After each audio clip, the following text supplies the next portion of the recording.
Oi oi, it's your boy, MMA's Chad Thundercock himself, Jack Slack, and it's the Fights Gone By podcast. Pop it in for a quick one before the weekend.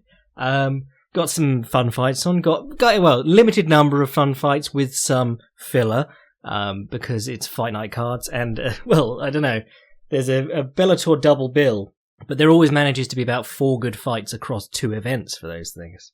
But it's been a bit of time since we did some news, so I thought we'd have a look, because there's lots of interesting matchups been announced over the last couple of weeks, and haven't really weighed in on them. So let's kick it off with my favourite announcement. Megan Anderson is getting another fight at women's featherweight versus... Go on, rack your brain. Have a think about who there is for her to fight. Did you think Norma Dumont? Because that's who it is. They're going to fight at Fight Night Virginia, which is in the new year. Yeah, and the best part, someone pointed out to me, there's 2 women's featherweight fights on that card. There was only one women's featherweight that mattered, and it was Cyborg, and then Nunes beat her, and then Cyborg left. So now you got the situation where Megan Anderson's just fighting nobodies, and barely looking good against them. Someone said, several people said, is she going to become the UFC's MVP? And you know, MVP, the whole plan with MVP was to build up his highlight reel so that idiots wouldn't notice he wasn't going to fight anyone good. And it worked, because people are like, why is this guy not in the UFC yet? In terms of building Megan Anderson's highlight reel, we're still in the asking for planning permission phases. She ain't got shit on that highlight reel so far, except for her toe going into Kat Zingano's eye, and also getting slapped by Charmaine Tweet, who is, I mean, they're both top 5 featherweights in the world, but they're not good. So that's the laugh out of the way. What else we got going on? Oh god, yeah, in terms of tragic news, we've got Hector Lombard versus Joe Riggs. Already tragic. What if I told you it was in BKFC? Bare knuckle, baby. Do you know what? I was so up for bare knuckle when it came along. I was like, yeah, let's see if the sport develops and there's a different meta and stuff like that. But really, the meta is just get old, washed up names from MMA, pay them $100 to turn up, if you do pay them, and hope that idiots from the MMA sphere tune in. And we do. Yeah, that's sad, that is. What else we got going on? Okay, in terms of good fights, we got Cody Garbrandt booked again for the first time since the Pedro Munoz loss, which had to be... Was that back in, March sometime? Or was that even this year? It feels like forever ago. And, of course, on the trail of 2 bad losses to TJ Dillashaw, we're all going to pretend that was from EPO. It's like, this week, the last few weeks, everyone's been posting these clips of Henry Cejudo knocking out TJ Dillashaw and be like, juiced up on EPO, blah, blah, blah. And you're like, I love Henry Cejudo, and I thought that was an awesome fight, and I love him for the thing I'm about to say, but no one seems to mention that he won that fight with a headbutt. No one seems to notice that TJ Dillashaw moves in, Cejudo cracks him with the top of his head in Dillashaw's face, shoves him off, and then Dillashaw's eyes are misting over as he gets hit. It's incredibly frustrating. However, it does suck for Cody Garbrandt to have been beaten twice by a guy who was then found out to be cheating, even though Cody Garbrandt had already told us that TJ Dillashaw was cheating because they cheated together, so he knew. But the problem has been, he fought Pedro Munoz, and Pedro Munoz did a good job in that fight, I will say. He was doing a very good job of dealing with Garbrandt's speed, particularly his hand speed, because Pedro Munoz is a painfully slow fighter normally. I said that he's the bantamweight for people who think that bantamweight's too fast. But he managed to stretch out the distance a little bit, and he was countering Garbrandt on the step. So when Garbrandt stepped, he'd slip to the inside of the jab. If the jab came, it might be something else, but he'd slip and he'd throw the overhand. And it worked really well. And then Garbrandt got cracked once and stood there being like, I'm going to trade again, and lost exactly the same way he already had twice to TJ Dillashaw. However, now we have booked Cody Garbrandt versus Rafael Assunção. That's going on in UFC Columbus. I will say I like this, and I like this mainly because Rafael Assunção is a horrible fight for anyone else. Cody Garbrandt, firstly, could starch him. You're playing a very dangerous game. If you're Assunção, you don't hit very hard. And your game is picking 1 or 2 counters around, If you're dealing with Garbrandt could just go nuts like he used to, against Thomas Almeida, where he just ran at him. But Cody Garbrandt gains a lot if he wins that one, and also if he loses that one, he's not going to get badly hurt, probably, he says. Jack says. He's going to come back to this if he gets horribly starched. But I like that, because if he beats Rafael Assunção, that's kind of a big deal because Rafael Assunção is incredibly tricky. But also, yeah, like I said, least bad possible outcomes from that fight, I can imagine.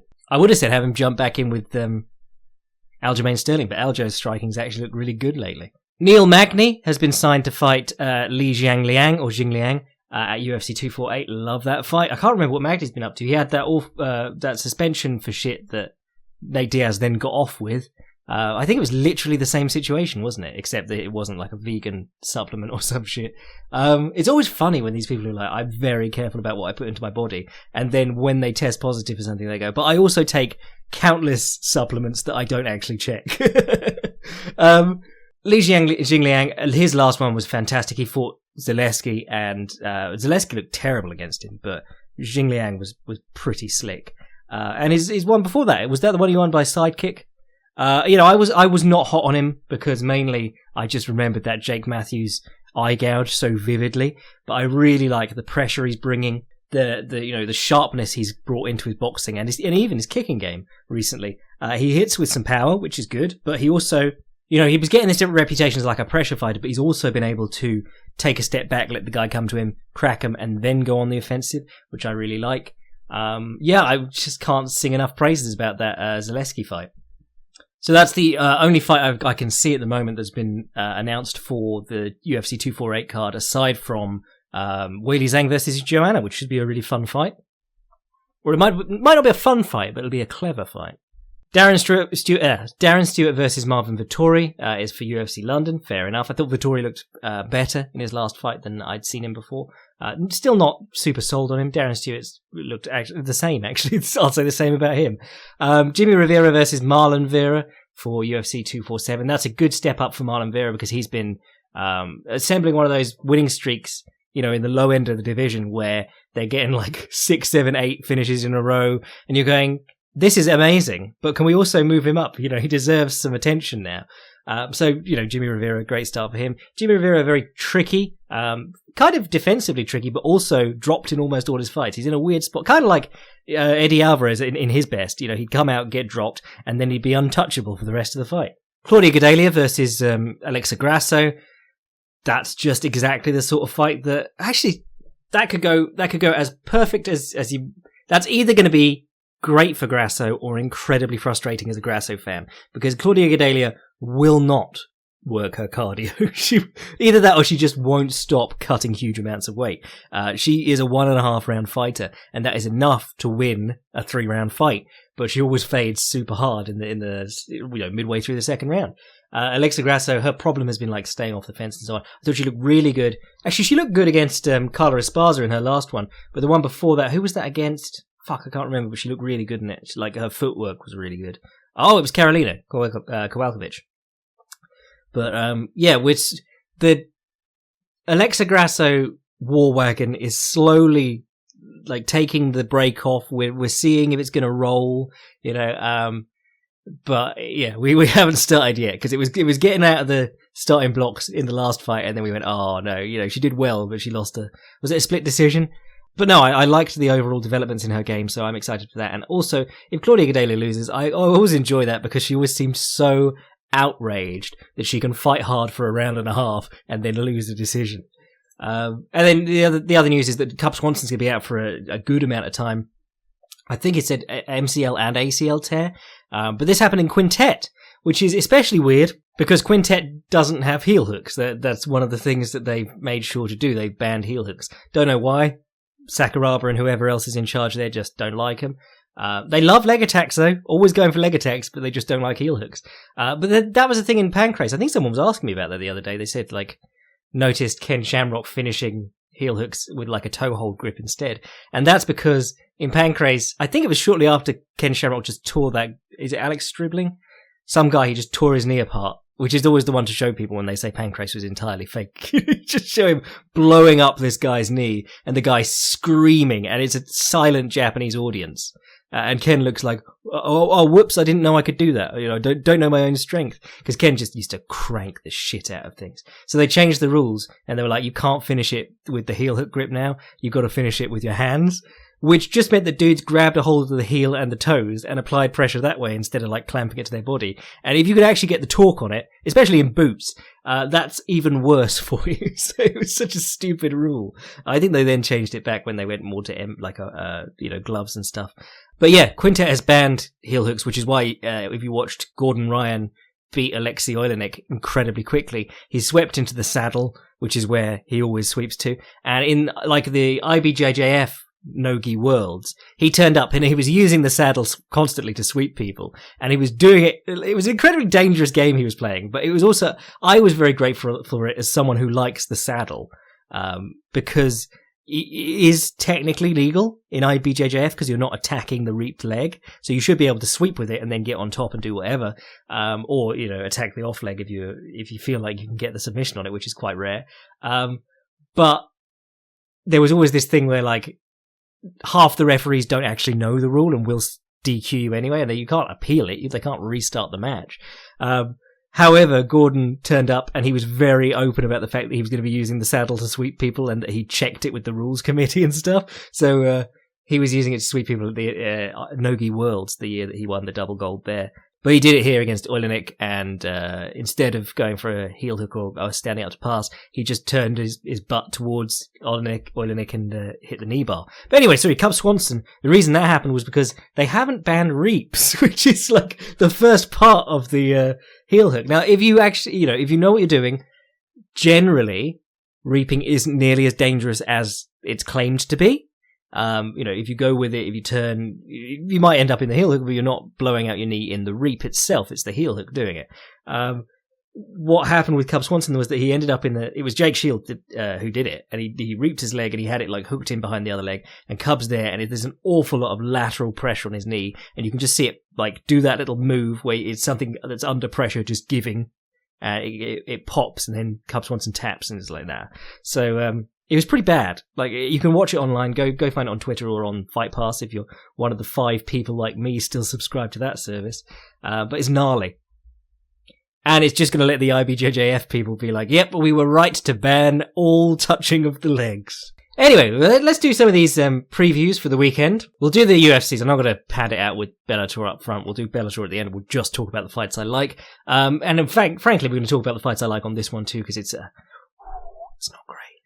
Chan Sung Jung versus Frankie Edgar. Like this fight a lot. Frankie Edgar obviously coming off the loss to Max Holloway. Max Holloway's like return to form performance after Dustin Poirier. It was good for Holloway because, Frankie's shorter than him. Frankie's not got the same, he's not going to be able to cut the ring on Holloway. As Jose Aldo showed, for all the raving we did about Frankie Edwards' footwork back in the day, he just, if he's made to be the bull rather than the matador, he really struggles. He can't get you to where he needs to. So he ends up reaching for these takedowns out in the open. Holloway's trying to time him with uppercuts, jabbing his face off in between. I can't remember if Frankie was hurt that badly in many places, but it was a very decisive victory for Holloway. And that, he beat Cub Swanson before that, but that was a rebound from getting knocked out by Ortega, which was a bit of a surprise to all of us. We thought that Frankie was still sort of top of the heap guy. Meanwhile, Chan Sung Jung coming off the knockout of Renato Moicano, which was so quick that I forgot it actually happened. It was like 50-something seconds. Having had that amazing slog with Yair Rodriguez, where he basically threw it away. Because I think most of us had him up on the cards. I can't remember if the official judges had him up on the cards. I felt he'd been doing a great job of making Yair's life very hard. Out kickboxing a kickboxer, or a guy who was touted as like one of the best strikers in the division. And then he ran in with when the clacker went for 10 seconds and got hit with a back elbow that Yair had been trying to do all night. An amazing knockout. Not going to lie, one of the most aesthetically pleasing ever. If I want to show someone who's not into MMA a wicked MMA knockout, I'm probably going to pull that one up. But, not a great return to form for the Korean Zombie. Because he's been out for over a year before that, and his previous fight had been a comeback for the first time since 2013, so he hadn't seen him in forever, basically. And he comes back from Moicano, and he fights under a minute. So it's a weird situation. The whole Korean Zombie story is bizarre. It's one of the weirdest stories in MMA because he came in, he got to the WEC as this nutter who just ate face punches and kicks and walked through it. And you're like, that's really stupid. That's not going to last. Runs into George Roop, gets head kicked. Suddenly starts getting more technical. fights Mark Hominick, who we were all raving about as a great striker, counterpunches him in the first 10 seconds of the fight, and knocks him out, puts on a clinic against young Dustin Poirier, fights Jose Aldo, loses and is behind in every round, but still a respectable performance against Jose Aldo, and not just offering his face on a platter. And then he comes back after his military service, which seems to have gone on forever, because I thought it was 2 years. But he was out from 2013 because he got injured in that Aldo fight, until 2017. Comes back from Bermudez, looked amazing, and he just seems to be getting better and better since. But he made his name as this wild man brawler, and he still has elements of that in him that just sort of come. I feel like he's one of the most known fighters who I don't know enough about. So the thing is, Dennis Bermudez was the best wrestler that he'd probably ever fought. I was saying that before he came back, and I thought he did well in that. He was trying to time him with uppercuts and things, and he's very good at front headlock work, good with the darts and so on. When Poirier tried to take him down, he actually rice bailed him into mount, which is a fairly rare thing to see in MMA, as in you grip around their waist and roll back over the top with them, so you use their double leg to take them over the top. It's kind of hard to do with guys cut the corner. It's basically for if they're running into you or through you, basically. So I guess, what I'm saying here is, can he deal with Edgar's very nuanced wrestling game? And what can he do from his back? On the feet, I think it's interesting, because Korean Zombie, he still has those wide winging punches, but he times them very well. He's doing straight arm left hooks, but he'll use it as a perfectly timed counter. So as spastic as his flails are, he knows exactly the speed and arc on them, because he must internally know that. I'm not saying he's performing mathematics in his head. I'm saying that he understands how he's swinging his punches. A lot of guys like Leonard Garcia, I would be very surprised if he had a good sense of his range and reach. He just sort of throws his hands as hard as he can, whereas the Korean Zombie's throwing these straight arm blows and still able to place them perfectly, which is really strange. I think for Edgar, try and get him to the fence. He's got kind of an active guard game. He's not as well, from what I've seen of him, he's not as good wall walking as he is just attacking things from the bottom and creating space that way. I would say work him to the fence, try and put him under the same game plan you did for Yair Rodriguez. Can't do flashy shit from the bottom if you're crumpled up against the fence with the other guy stacking your hips up and trying to punch down on you. For the Korean Zombie, I'd say try and draw Edgar forward, because he's not nearly as good when he's following people as when they're following him. Watch Edgar versus Jeremy Stevens. He had some trouble in the Jeremy Stevens fight, but Jeremy Stevens, he could read him like a book, and that's what Edgar's so good at. He knows when guys are striking back. He can hit you just enough that you go, oh, fucking hell, we're kickboxing now, and swing back, and then he's on your hips. It's pretty incredible, his anticipation for what the opponent's thinking. He's a black belt in MMA psychology. So what else we got going on that card? Saeed is back, having stopped Ricardo Ramos in his last one, and beaten Justin Scoggins, but, that's quite a while ago, Justin Scoggins. But yeah, another Nurmagomedov, so is he the brother? There's the cousin who fought Barnett a little while ago, but always excited to see another one of Abdul Manap's guys, because, he's a very good coach. As much as Khabib is a one of a kind, one of a kind in terms of his physical attributes and who he is, Abdul Manap has had a lot of success bringing out fighters who fight in similar ways and have many of the same tells. Makhachev, not the same fighter by any means, but has a lot of the same stuff and works it with his own game. So yeah, always exciting to see one of his boys in action. I enjoyed. It wouldn't have been Said. It was the I can't remember which Nurmagomedov it was, but the cousin who fought Barnett. I thought he looked good in the couple of fights I'd seen of him. And like I said, Said has looked good in his 2 in the UFC. Fucking hell! I just noticed Cyril Gane is on this card. He's fighting Tanner Boser, who I've never heard of, so I'm not going to be much use here. But I thought Cyril looked great in his last fight, and was that this must be his second in the UFC now. Hold on. Fuck, no, it's his third. No, he fought Pesorin's first one, arm triangled him. Heel hooked that dude after beating him up for 3 rounds. Yeah, I mean, Cyril Gane, I love him, you love him, we all love him. He's a very technically skilled heavyweight. He's finishing his fights. He's not doing it by knockout all the time, which is kind of what we want. I don't doubt that he's a big hitter, but he's not a remarkable hitter at heavyweight. And his right hand is so loopy. Like, you know, when you see him straight hitting and jabbing, he looks so good. And then when he's like, I'm going to knock this guy out, it's kind of like when Forrest Griffin was like, I'm going to knock this guy out. It just becomes weird, spastic flailing, and he loses a lot of power in like the way he swings his blow. So like Angelo Dundee used to say that there are some guys who hit very decently when they're up on their toes and boxing, and then as soon as you say like plant your feet and try and swing, they hit softer doing that. But if you haven't read the Gentleman's Guide to Switch Hitting, which is Cyril Garn's study I did for the Patreon boys a while ago, go find that. You can just you can Google it, you can search it on the Patreon page, whatever you want to do. But I had good fun with that. Hope he keeps fighting this frequently because I have a lot more to talk about. It'll be great. So the co-main event is Volkan Oezdemir versus Alexander Rakic, and I've just done a piece on Rakic for the Patreon boys on the Fight Primer. You know, won't go too much into him because I just wrote a piece on him, but it was just a sort of brief look. I'm sort of skirting a line where I can see the reason people are excited about him, but I also see an awful lot. I see stiffness. Now I see an awful lot of defensive liabilities. The things that I talked about in the article are, just to quickly list them off, like dropping at the hands. And I'm not getting on about dropping at the hands like it's the be all and end all, but you can fight with your hands down or your lead hand down or whatever, but you have to be conscious of the line of the opponent's right hand. He tends to just ignore it. He'll be like square on with his hand down, with the shoulder just nowhere in sight. And the other one that really worries me is that he's always throwing the right low kick, but his hands are always down when he's doing it. He drops his hands when he low kicks, and there are no benefits to dropping your hands when you kick.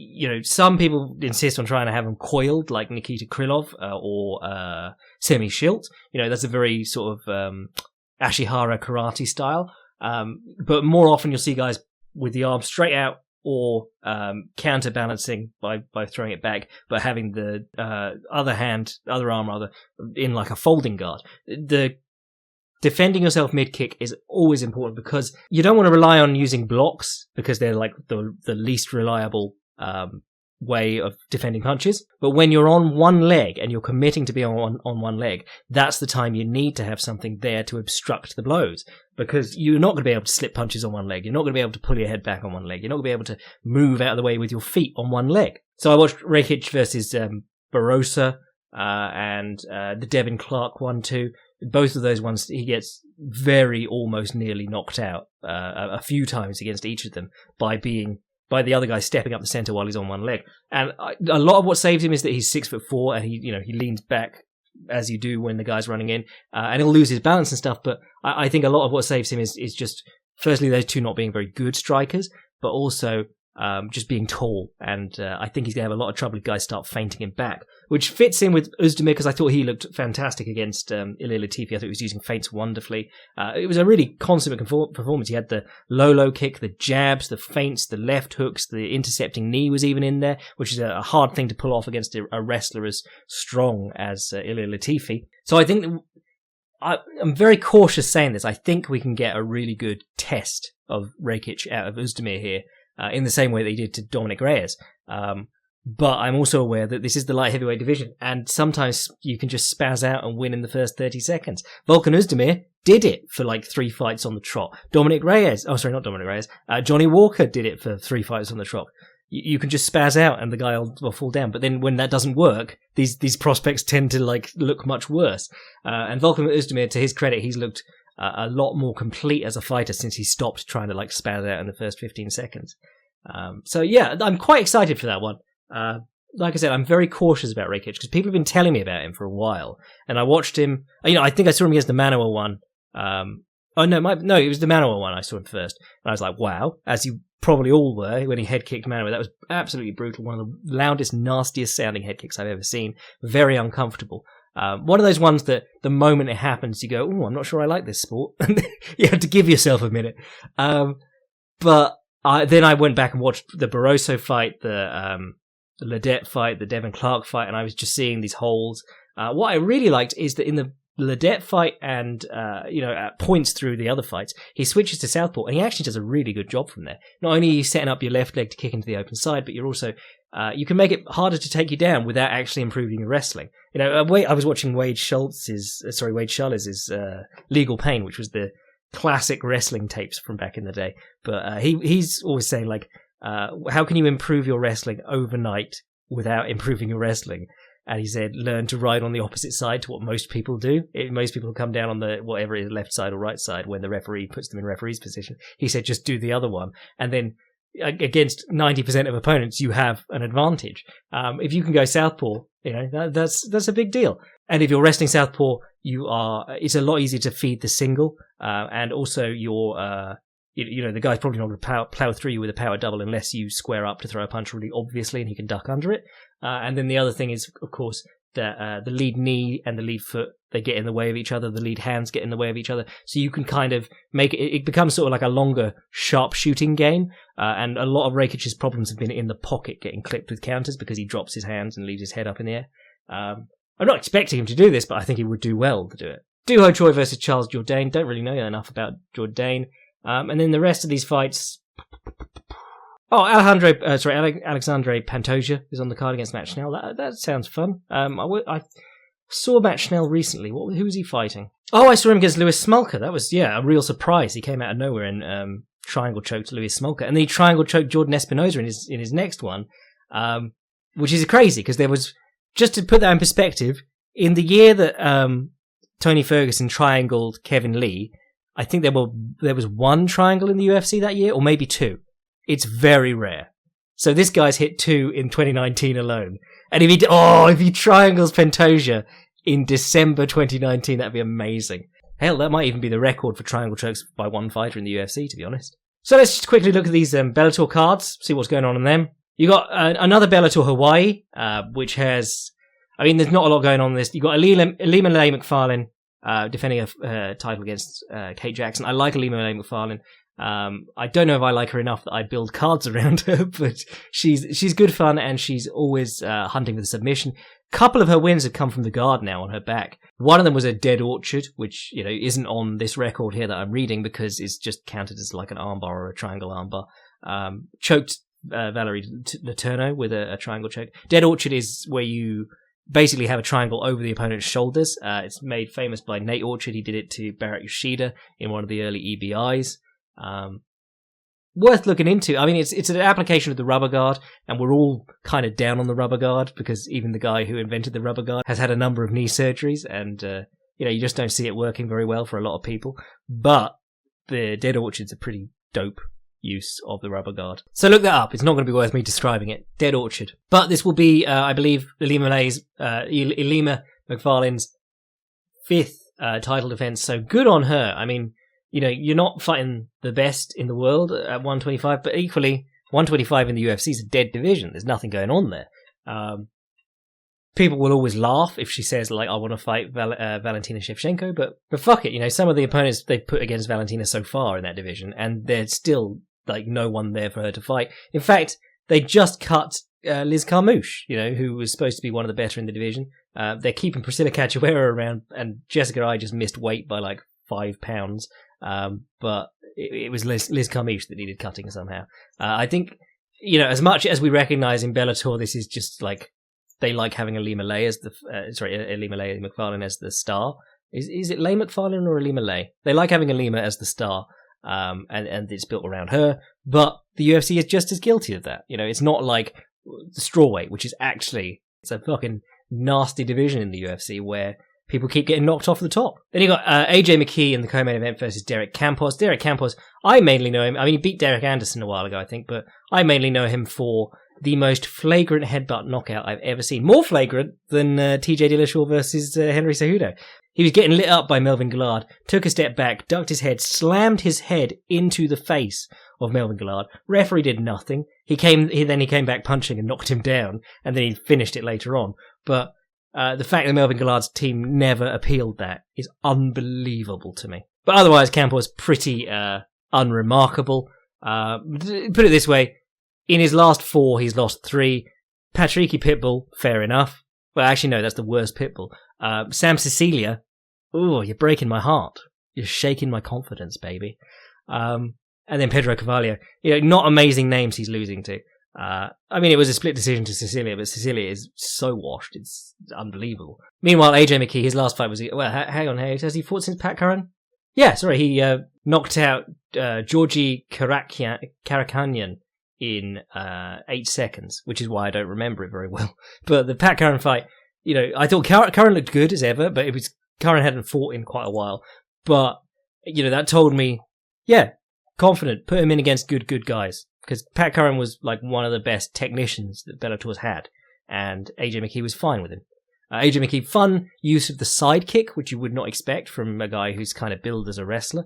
And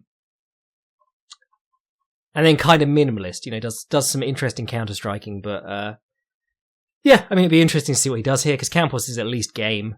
And then the other Bellator is Josh Barnett's return against Ronnie Marks, who isn't amazing, but it's been a long old time since Barnett's been in the ring. And, Javi Ayala? Fuck. Whatever his name is. Javi, he's not amazing either, but he keeps knocking out these older, more accomplished heavyweights. Looking forward to... Well, I hope... One of the things that I love about Josh Barnett is that cage boxing stuff. And if you can do that, you're taking away a lot of the craziness that can happen at heavyweight if you're pushing the guy to the wall, taking him out of his stance, removing a lot of his power, and then beating him up from there.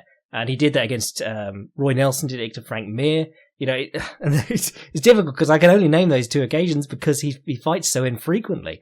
I've seen so much development over him in those few fights, but you're like, if you're never there, I don't have an awful lot to work with here. So yeah, it could be fun. I mean, if there's someone who I would be confident in, well, no, I'm never confident it's heavyweight MMA, but I would feel a lot more comfortable with Josh Barnett taking a ton of time off and coming back than I would with, say, Frank Mir, Fedor, people like that. Barnett has done pretty well at looking after himself, generally, on the feet ever since the Pedro... No, actually, probably since the Alexander Emelianenko fight, he started to sort of build up his own striking. Then he knocked out Pedro Hizo in like a rematch that only he was interested in. But after that, he started to look a lot smoother.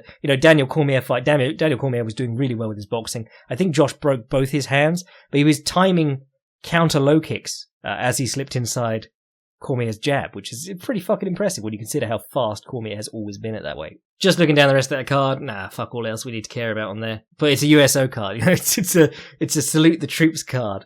Josh Barnett, love him, but he is a throwback to like the golden age of MMA, and there's nothing more throwback about Bellator than them doing like a fight for the troops cards, as the UFC used to do. It was always really weird, because that sort of like hug the nearest troop thing was kind of a after 9/11 time period thing, wasn't it? It's sort of died down nowadays. Anyway, that'll do us for today. I'll be back on Monday. I'm trying to work out how to do this. I think we'll probably do a big show on Monday and get all the like previews of the upcoming Ryzen and shit in, because obviously Christmas coming up. Christmas for me, I don't know about for you, but Christmas is just family, or family drinking. It's gonna stretch, and we've got basically New Year's Eve is gonna be chaos. So I don't know what I'm gonna do. We're gonna get I've got some articles in the bank that we're gonna pop out during that time, but I don't know how the podcasting schedule is gonna work because I never think past the thing that I'm saying right this moment. Now. Right, so I'm your boy Jack Slack. If you want to read the Rakic article, and then we've also got a Bader versus Rico article. I forgot to even mention that in this podcast, but that's happening this weekend. I'm just sort of... It's more a look at their careers, because I think Bader Hari is going to be one of the most interesting people to look back on in kickboxing history. We're talking about like basically it's the fight to be the king of the ashes of K1. That's what I've described it as, king of the ashes, because they call Rico Verhoeven the king of kickboxing. And really, Bader Hari's in sort of like a Tyson position when Lennox Lewis was like, I want to fight Tyson, because the name is huge. Whereas the accomplishments in recent years, maybe not so much. But anyway, we'll talk about all that in the article, and we'll get proper fruity with the language, if you don't mind. And we'll talk about the right straight to the body, because I just jizz anytime I see someone hit a right straight to the body, and Bader Hari is the king of the right straight to the body. So if you want to read those, get in on the Patreon, allows me to do the podcast, and I'm very grateful for you all doing it. If you want to send an email to the podcast, fightsgonebypodcast@gmail.com. And if you want to see what I'm writing at any time, fightprimer.com. I'm your boy Jack Slack. unapologetically excited to have Josh Barnett back in my life in 2019, almost 2020. Cheers.